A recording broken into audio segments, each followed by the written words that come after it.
আজকে আমাদের ইংরেজি দ্বিতীয় পত্রের ভার্ব টপিকের উপর ক্লাস নেওয়া হবে। আমরা পার্ট অফ স্পিচের ভিতরে তো আমরা দেখেছিলাম যে কয়েক প্রকারের পার্ট অফ স্পিচ রয়েছে, তার ভিতরে ভার্ব হচ্ছে একটা আমাদের পার্ট অফ স্পিচ। তো সেই ভার্বটা আসলে কি? ভার্ব দ্বারা মূলত আমাদের কাজ করা বুঝিয়ে থাকে। আমাদের এখানে বলতেছে যে ভার্ব বা হার্ট বা হৃদয় ছাড়া যেমন মানুষ কল্পনা করা যায় না, তেমনি ভার্ব ছাড়াও সেন্টেন্স বা বাক্যের কথা কল্পনা করা যায় না। এই জন্য বলা হয়ে থাকে verb is the heartbeat of a sentence. তার মানে একটা বাক্য হইতে হলে কিন্তু আমাদের ভার্ব অবশ্যই লাগবে, ঠিক আছে? ভার্ব ছাড়া একটা বাক্য কল্পনা করা যায়। তাহলে আমরা ভার্বের সংজ্ঞাটা কি বলতে পারি? যে ওয়ার্ড বা পার্ট অফ স্পিচ দ্বারা কোনো কাজ করা, হওয়া বা কোনো কিছু থাকা বোঝায় তাকে আমরা ক্রিয়া বা ভার্ব বলে থাকি।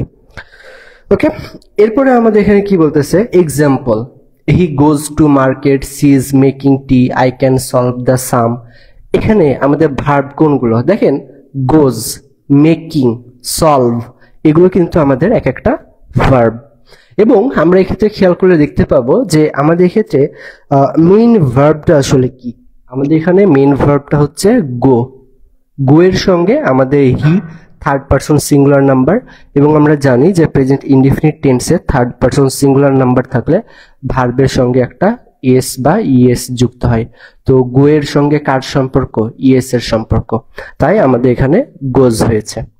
এরপর এখানে মেকিং, সি ইজ মেকিং, এটা হচ্ছে আমাদের প্রেজেন্ট কন্টিনিউয়াস টেন্সের উদাহরণ, ঠিক আছে? তো প্রেজেন্ট কন্টিনিউয়াস আমাদের কি হচ্ছে? এম, ইজ, আর, অর্থাৎ অক্সিলারি ভার্ব আমাদের থাকছে এবং তারপরে আমাদের ভার্বের সঙ্গে আইএনজি যুক্ত হচ্ছে। তো আমাদের এখানে মেইন ভার্বটা আসলে কি? এক্ষেত্রে আমাদের মেইন ভার্বটা হচ্ছে মেক। মেকের সঙ্গে আমাদের আইএনজি যুক্ত হয়েছে। মেকের সঙ্গে কি হয়েছে? আমাদের আইএনজি যুক্ত হয়েছে। এরপরে আই ক্যান সলভ, সলভ এটাই হচ্ছে আমাদের মেইন ভার্ব। সলভ কি? সলভই হচ্ছে আমাদের এক্ষেত্রে মেইন ভার্ব। যেমন আই ক্যান সলভ দ্য সাম, আমি অঙ্কটি সমাধান করতে পারি। তো আমরা ভার্ব কিন্তু বেসিক বিষয়টা বুঝতে পেরেছি, তাই না? ওকে, আমরা এক্ষেত্রে ভার্ব বিষয়টা বেশি ক্লিয়ার। এখন কথা হলো যে ভার্ব কত প্রকার। এখন যেগুলো আমি পড়াবো এগুলো আপনাদের পরীক্ষাতে আসার মতো বিষয়, ঠিক আছে? অর্থাৎ আপনাদের পরীক্ষাতে যে বিষয়গুলো আসতে পারে এখন আমি আপনাদেরকে সেগুলো দেখাই দিব। তো প্রথমে এখানে চলে আসতে যে হচ্ছে ভার্ব প্রধানত দুই প্রকার। কয় প্রকার? দুই প্রকার। একটা হচ্ছে ফাইনাইট ভার্ব আর একটা হচ্ছে নন ফাইনাইট ভার্ব। তাহলে খাতায় এগুলো নোট করে নেবেন, হ্যাঁ, ছোট ছোট করে। ওকে, তাহলে ভার্ব প্রধানত দুই প্রকার, একটা হচ্ছে ফাইনাইট ভার্ব আর একটা হচ্ছে নন ফাইনাইট ভার্ব। মোট দুই প্রকার আমাদের রয়েছে। এরপর ফাইনাইট ভার্ব কি? এটা হচ্ছে সমাপিকা ক্রিয়া, অর্থাৎ যে ভার্ব বাক্যে বসে পার্সনকে অনুসরণ করে এবং টেন্স গঠনে সাহায্য করে তাকে আমরা বলে থাকি ফাইনাইট ভার্ব। অর্থাৎ যে ভার্বটা বাক্যে মূল ভূমিকা পালন করে সেটাই হচ্ছে আমাদের মেইন ভার্ব।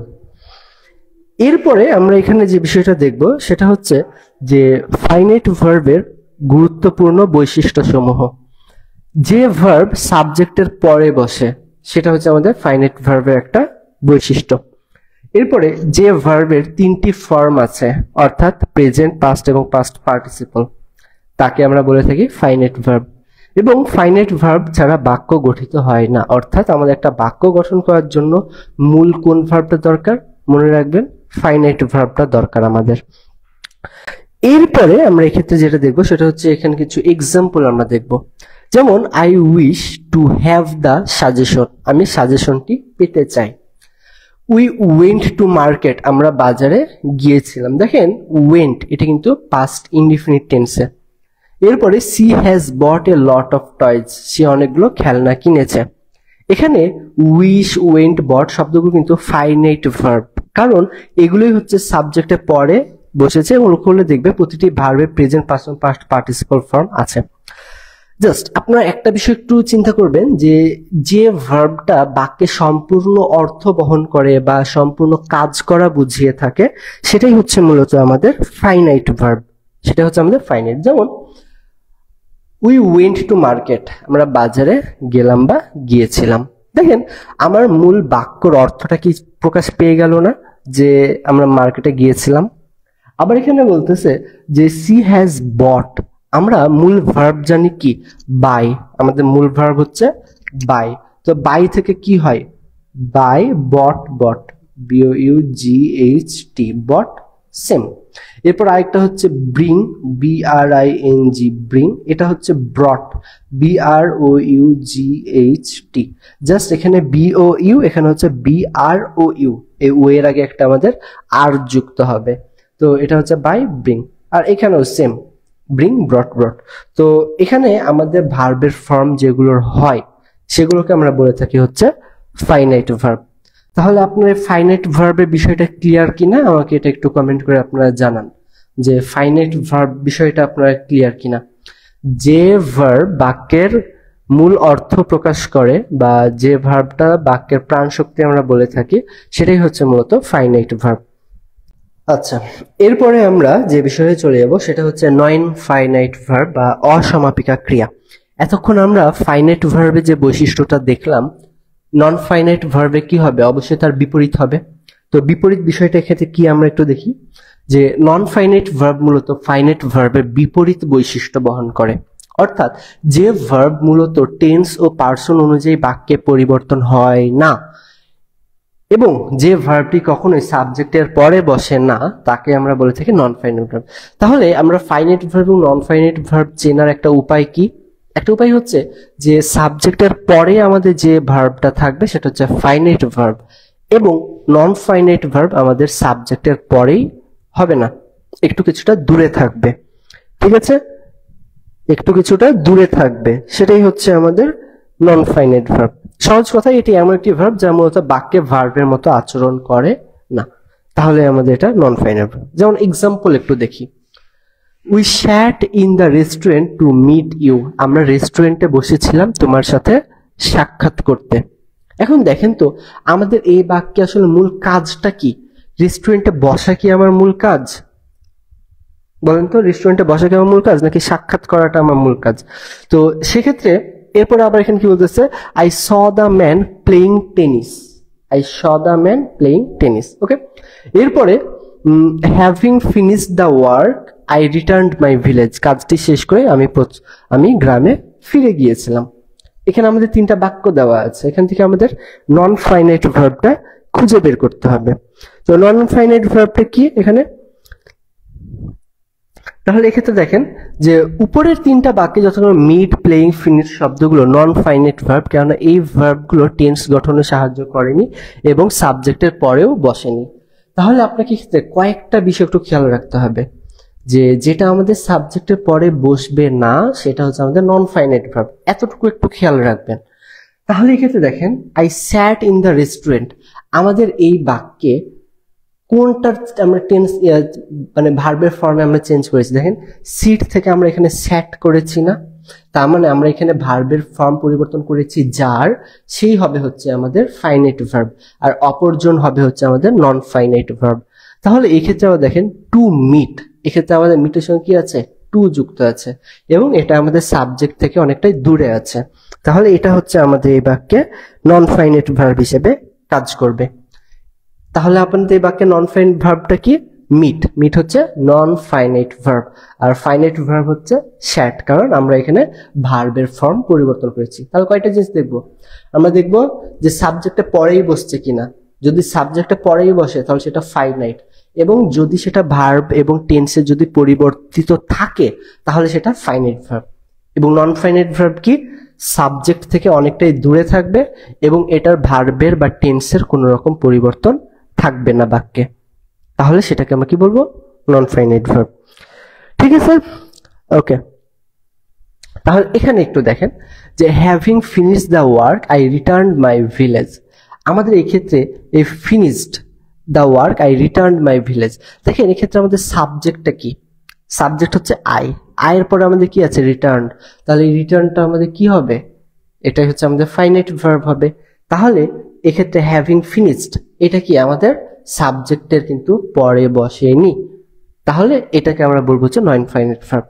দেখেন একটা বিষয়, যেহেতু ফিনিশ থেকে কিন্তু ফিনিশড হয়েছে, অর্থাৎ এই ফিনিশ শব্দটারও কিন্তু ভার্বের পরিবর্তন হয়েছে, কিন্তু আরেকটা শর্ত পূরণ করেনি, সেটা হচ্ছে সাবজেক্টের পরে বসতে হবে, কিন্তু এটা সাবজেক্টের পরে বসেনি। আমাদের শর্ত দুইটা একটু মনে রাখতে হবে, হ্যাঁ, যে সাবজেক্টটা ঠিক পরেই বসতে হবে এবং ভার্বের পরিবর্তন হতে হবে, তাহলে সেটা হচ্ছে ফাইনাইট ভার্ব। কিন্তু আমাদের এই ফিনিশড, এটা কি সাবজেক্টটা পরে বসেছে? বসেনি, তাহলে এটা আমাদের কি হচ্ছে? এটা হচ্ছে আমাদের নন ফাইনাইট ভার্ব হচ্ছে। এগুলো হচ্ছে নন ফাইনাইট ভার্ব। এখন আপনারা কি ক্লিয়ার? আমাকে এটা একটু বলেন। ফাইনাইট ভার্ব এবং নন ফাইনাইট ভার্ব কিন্তু আপনাকে চিনতে হবে, তো এই চিনতে কি এখন থেকে আপনারা পারবেন সেটা একটু আমাকে বলেন। এরপরে আমাদের ফাইনাইট ভার্ব হচ্ছে আবার দুই প্রকার। কি কি ফাইনাইট ভার্ব হচ্ছে? একটা হচ্ছে প্রিন্সিপাল বা মেইন ভার্ব, আর একটা হচ্ছে অক্সিলারি বা হেল্পিং ভার্ব। এই দুইটাকে আমরা কি বলে থাকি? Finite verb. তো আমরা তো মূলত জানি যে ভার্ব হচ্ছে দুই প্রকার, মেইন ভার্ব এবং অক্সিলারি ভার্ব। তো এখন এটা মনে রাখবেন যে এই দুইটা ভার্ব হচ্ছে আপনাদের ফাইনাইট ভার্বের অন্তর্ভুক্ত। তাহলে দেখেন প্রিন্সিপাল ভার্ব কি? যেটা বাক্যে মূল ভার্বের কাজ করে, অর্থাৎ যে ভার্ব পরিপূর্ণ অর্থের ক্ষেত্রে অন্য কোনো ভার্বের সাহায্য নেয় না, সেটাই হচ্ছে আমাদের মেইন ভার্ব বা প্রিন্সিপাল ভার্ব। যেমন সি ডান্সেস, সে নাচে। আমাদের ক্ষেত্রে মূল শব্দটা কি? মূল শব্দ হচ্ছে ডান্স, DANCE। এক্ষেত্রে একটা এস কেন যুক্ত হয়েছে? কারণ থার্ড পারসন সিঙ্গুলার নাম্বার এবং প্রেজেন্ট ইনডিফিনিট টেন্স, সেজন্য এখানে একটা এস যুক্ত হয়েছে। এরপরে আই মেট ইউ, আমি তোমার সাথে দেখা করেছিলাম। আমরা জানি MET, মিট, এটা হচ্ছে আমাদের মেইন ভার্ব। এখন এই ভার্বটা থেকে এই MET হয়েছে, কি হয়েছে? এটা MET, এটা হচ্ছে আমাদের V2, অর্থাৎ ভার্বের পাস্ট ফর্ম। কিন্তু কথা হলো যেটা ভার্বের পাস্ট ফর্ম হলেও কি এটা কি মেইন ভার্ব না? এটা তো মেইন ভার্ব। আমরা এটা হচ্ছে মেইন ভার্বের এটা V1, আর এটা হচ্ছে মেইন ভার্বের V2, এটাও আমাদের মেইন ভার্ব। ঠিক আছে, এরপরে কি বলতেছে? হি ডিসকাস দ্য ম্যাটার। দেখেন ডিসকাস, এখানেও কিন্তু আমাদের মূল শব্দ ডিসকাস, জাস্ট এটার পাস্ট ফর্ম ব্যবহার করা হয়েছে। তো আমরা এটা একটু মনে রাখবো যে যেটা আমাদের বাক্যে মেইন ভার্ব সেটার V1, V2, V3 যাই থাকুক না কেন, যদি সেটা মেইন ভার্ব থাকে এইরকম বা এইরকম, তাহলে সেটাকে আমরা বলবো হচ্ছে প্রিন্সিপাল ভার্ব বা মেইন ভার্ব। এরপর আমরা যেটা দেখব সেটা হচ্ছে যে ডান্স, মিট, ডিস শব্দগুলো আমাদের এখানে মেইন ভার্ব। কারণ এক্ষেত্রে কি আমাদের অন্য কোনো ভার্বের কি দরকার পড়েছে? দরকার কিন্তু পড়েনি, এরা নিজেরাই নিজেদের অর্থ প্রকাশ করে ফেলেছে। এরপরে আমাদের যে সেন্টেন্সে একটাই ভার্ব, সেটাই হচ্ছে মেইন ভার্ব। আমি এখনই যে কথাটা বললাম যে আমাদের বাক্যগুলোতে কিন্তু অন্য আর কোনো ভার্ব নাই, একটাই ভার্ব আছে। তো যেহেতু একটাই ভার্ব আছে, তাহলে সেটা হবে হচ্ছে আমাদের মেইন ভার্ব। এরপরে এক্ষেত্রে আরেকটা কথা, সেটা কি?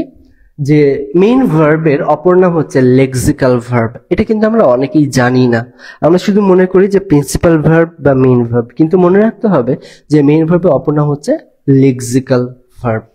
কিছু main verb am, is, are, was, were ব্যবহারের উপর ভিত্তি করে লিঙ্কিং ভার্ব হতে পারে, যেমন he is a doctor, I was absent.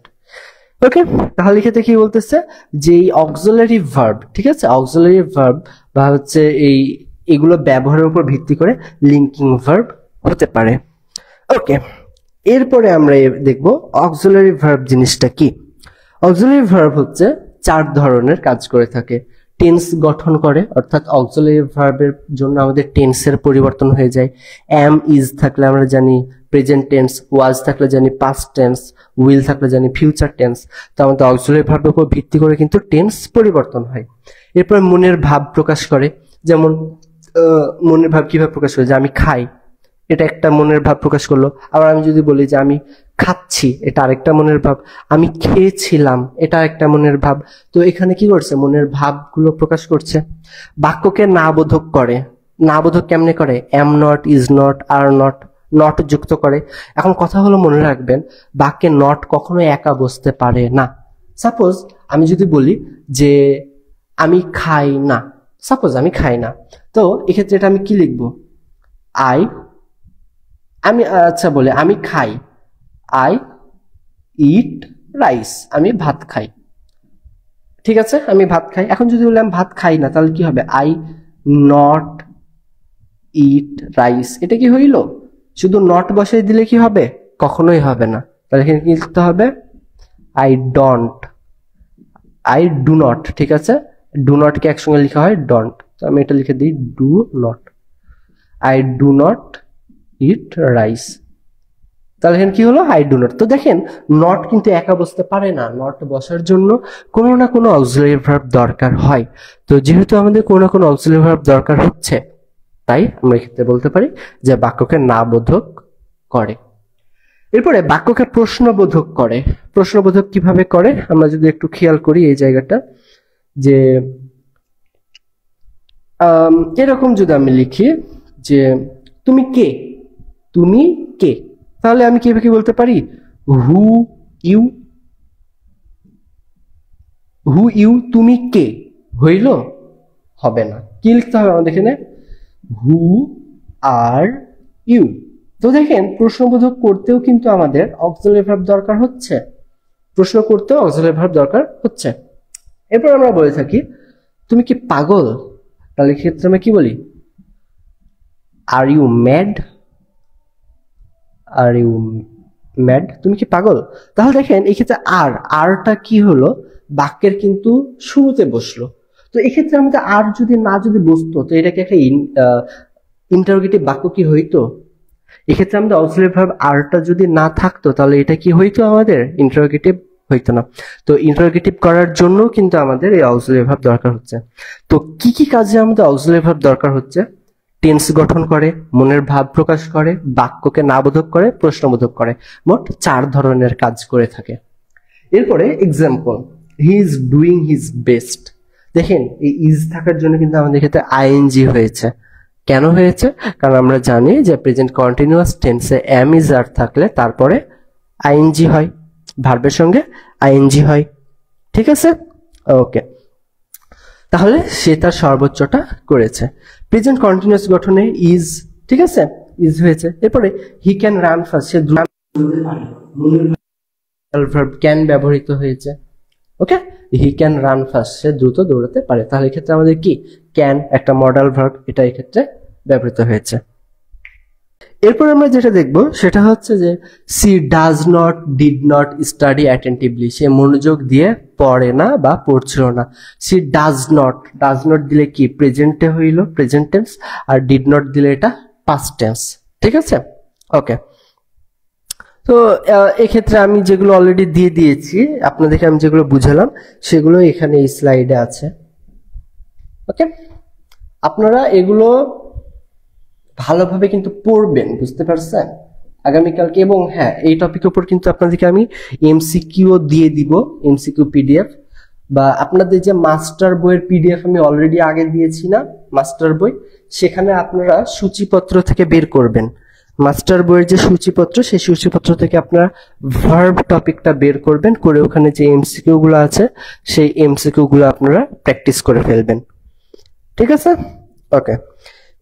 এরপরে আমরা এখানে চলে আসলাম প্রিন্সিপাল ভার্ব আবার 2 প্রকার।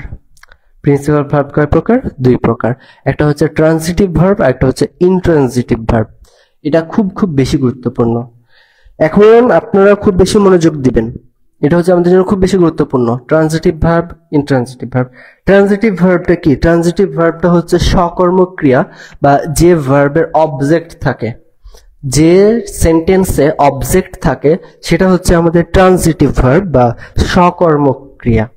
যেমন এ মাদার লাভস, এতটুকুতে যদি আমি থেমে যাই, এ মাদার লাভস, একজন মা ভালোবাসে বা মা ভালোবাসে, ঠিক আছে, এতটুকু যদি আমি থেমে যাই তাহলে কি আমার বাক্যটা কি কমপ্লিট হয়ে গেছে না, হয়েছে, ওয়ান টাইপ অফ কমপ্লিট হয়েছে। কিন্তু আমি যদি বলি a mother loves her child, একজন মা তার সন্তানকে ভালোবাসেন, তাহলে এই যে হার চাইল্ড, এটা কি এই বাক্যে অবজেক্ট, অর্থাৎ ভার্বের পরে যেটা থাকে বা যাকে নিয়ে কাজটা করা হয় সেটা হচ্ছে অবজেক্ট, ওকে। হি টুক শেল্টার আন্ডার এ বানিয়ান ট্রি, ঠিক আছে, বানিয়ান ট্রি মানে হচ্ছে বট গাছ।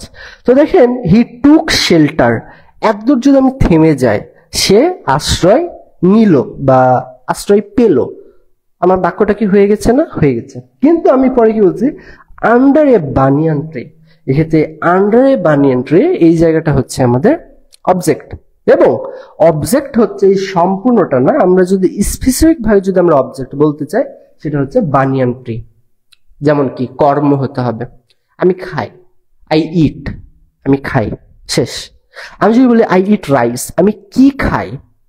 ভাত খাই, রাইস খাই, তো এই রাইসটা হচ্ছে আমার অবজেক্ট। ঠিক তেমন সে কোথায় আশ্রয় নিল? বট গাছের নিচে। দেখেন এক্ষেত্রে আন্ডার এটা কি পার্ট অফ স্পিচ আমাকে একটু বলেন তো আপনারা। আন্ডার এটা কি পার্ট অফ স্পিচ আমাকে একটু বলতে পারবেন আপনারা? আন্ডার, UNDER, আন্ডার কি পার্ট অফ স্পিচ? ওকে, আপনারা কমেন্ট করেন। তাহলে কি বললাম? এ বানিয়ান ট্রি হচ্ছে এই বাক্যের অবজেক্ট।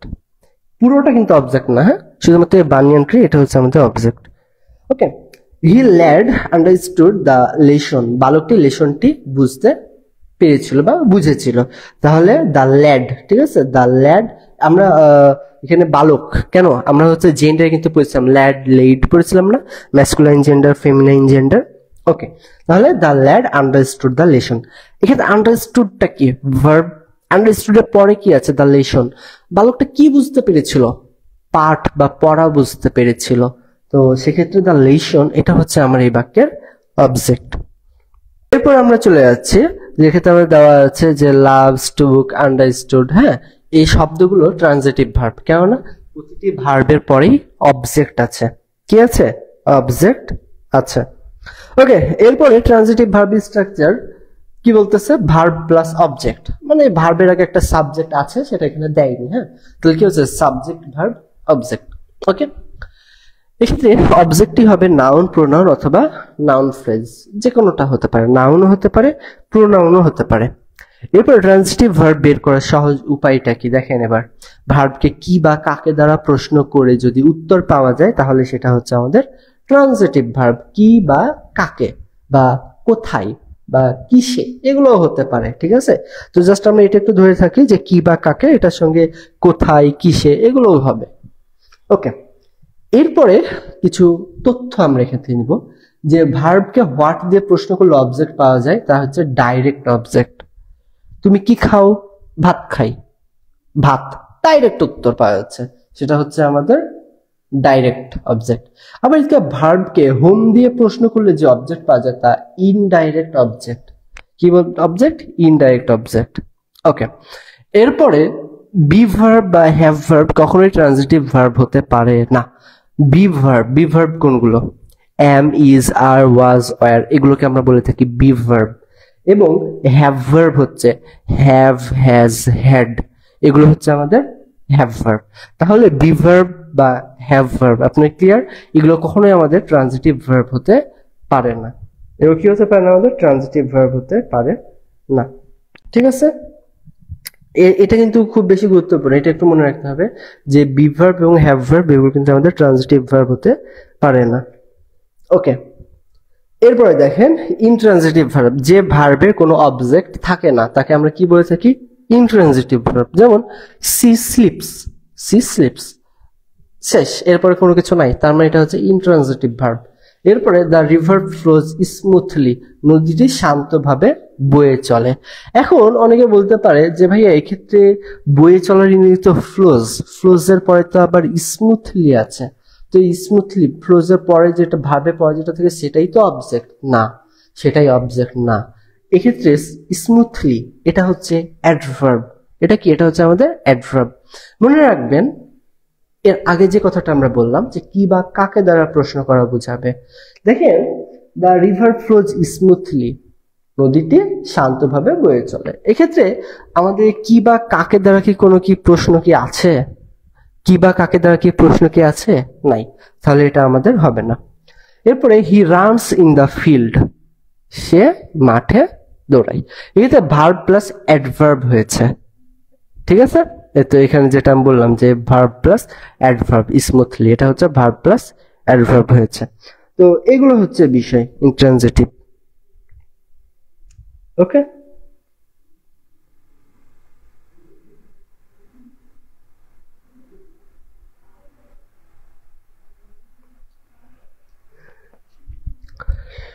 ওকে, এরপর এখানে বলতেছে যে উপরের তিনটি বাক্যতে স্লিপ, ফ্লোজ, রান শব্দগুলো ইনট্রানজিটিভ ভার্ব, কেননা ফুল স্টপ ও অ্যাডভার্ব দিয়ে বাক্যগুলো শেষ হয়েছে।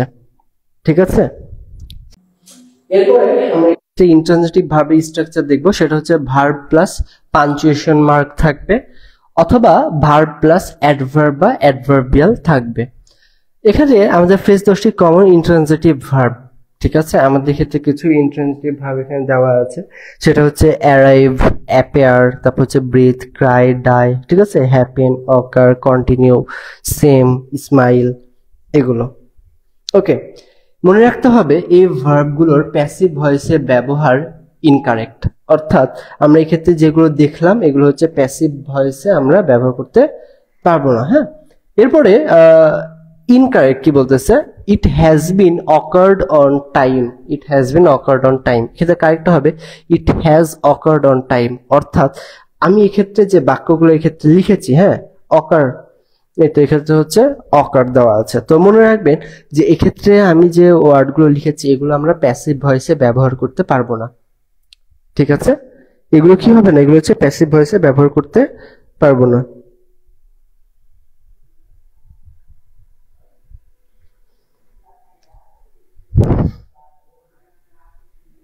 ওকে, এরপরে ব্যবহারের উপর ভিত্তি করে ইন্ট্রানজিটিভকে ট্রানজিটিভ রূপে ব্যবহার করা যায়। যেমন সি রিডস দ্য বুক, এই বাক্যে রিড ট্রানজিটিভ ভার্বের পরে অবজেক্ট দ্য বুক বসেছে।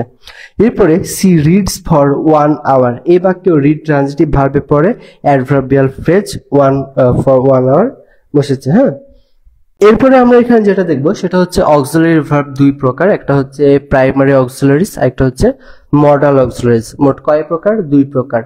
প্রাইমারি অক্সিলারি কি? ডু ভার্ব, যেমন ডু, ডাজ, ডিড। তারপরে হ্যাভ ভার্ব হচ্ছে হ্যাভ, হ্যাজ, হ্যাড। তারপর বি ভার্ব হচ্ছে am, is, are, was, were. এগুলো হচ্ছে আমাদের প্রাইমারি অক্সিলারি ভার্ব। এরপরে মডাল অক্সিলারি ভার্ব আমরা দেখবো। তো এক্ষেত্রে দেখেন কোন বাক্যে যদি প্রাইমারি অক্সিলারি ভার্ব একাই বসে তাহলে যেটি মেইন ভার্বে পরিণত হয়। যেমন আই এম এ বয়, ঠিক আছে, কি বললাম, আই এম এ বয়। এক্ষেত্রে কি অন্য কোনো ভার্ব কি আছে বলেন তো? নাই।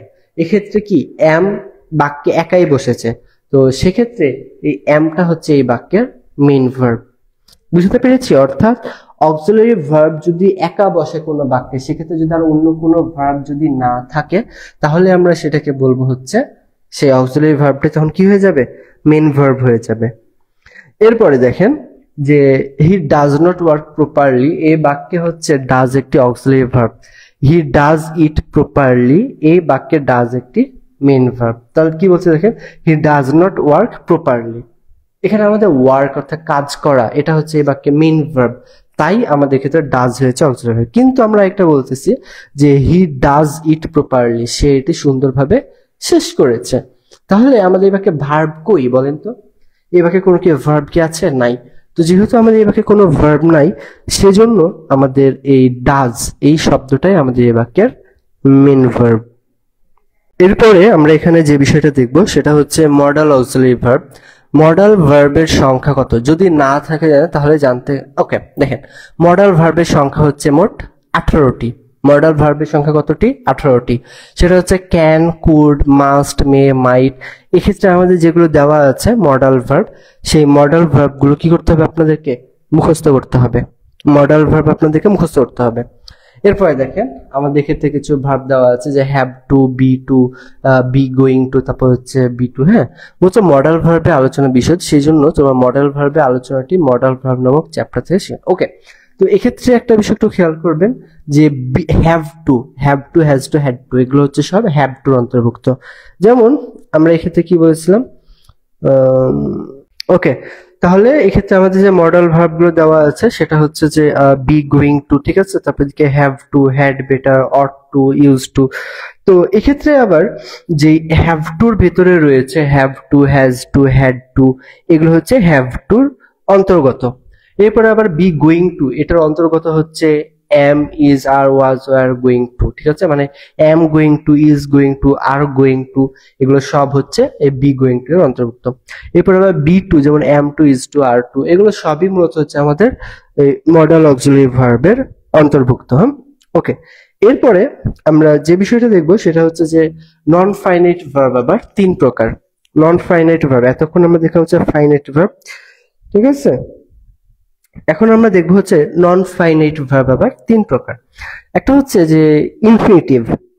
একটা হচ্ছে আমাদের ইনফিনিটিভ, জেরান্ড এবং পার্টিসিপল। আপনারা বেশিরভাগ স্টুডেন্ট এই তিনটা বিষয় গুলিয়ে ফেলেন, যে কোনটা ইনফিনিটিভ, কোনটা জেরান্ড, কোনটা পার্টিসিপল সেটা ঠিকভাবে বুঝতে পারেন না। তো এই ক্ষেত্রে খুব ভালোভাবে মনোযোগ দিতে হবে। দেখেন, ইনফিনিটিভের স্ট্রাকচার হচ্ছে টু প্লাস ভার্বের বেস ফর্ম। যেমন ভার্বের বেস ফর্ম পূর্বে টু বসলে তা ইনফিনিটিভ ভার্ব হয়। I requested the man to return my papers, তাহলে টু রিটার্ন এইটা হচ্ছে এই বাক্যের ইনফিনিটিভ। আমি মানুষটিকে অনুরোধ করেছিলাম আমার কাগজগুলো ফেরত দিতে। এরপরে he sat beside me to say something. To say কি? টু সে হচ্ছে আমাদের ইনফিনিটিভ। তো আপনারা এটা খাতায় নোট করেন, সবাই এটা খাতায় একটু নোট করেন, হ্যাঁ, যে টু প্লাস ভার্বের বেস ফর্ম বা V1, টু প্লাস V1 সমান সমান ইনফিনিটিভ। সবাই লিখেন, টু প্লাস V1 সমান সমান ইনফিনিটিভ। ঠিক আছে, টু প্লাস V1 সমান সমান ইনফিনিটিভ। অর্থাৎ কোন ভার্বের আগে যদি টু থাকে তাহলে সেটা হচ্ছে আমাদের ইনফিনিটিভ হবে। এরপরে আমরা দেখবো যে ইনফিনিটিভের বাংলা অর্থ তে বোঝায়, তে। যেমন উপর দুইটা বাক্য বাংলা লক্ষ্য করলে টু রিটার্ন, ফেরত দিতে, টু সে, বলতে, এরকম আমাদের বুঝিয়ে থাকে।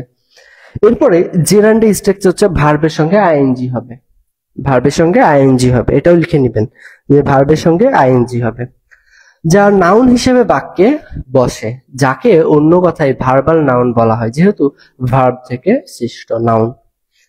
তাহলে জেরান্ডটা কি? ভার্ব প্লাস আইএনজি, হ্যাঁ।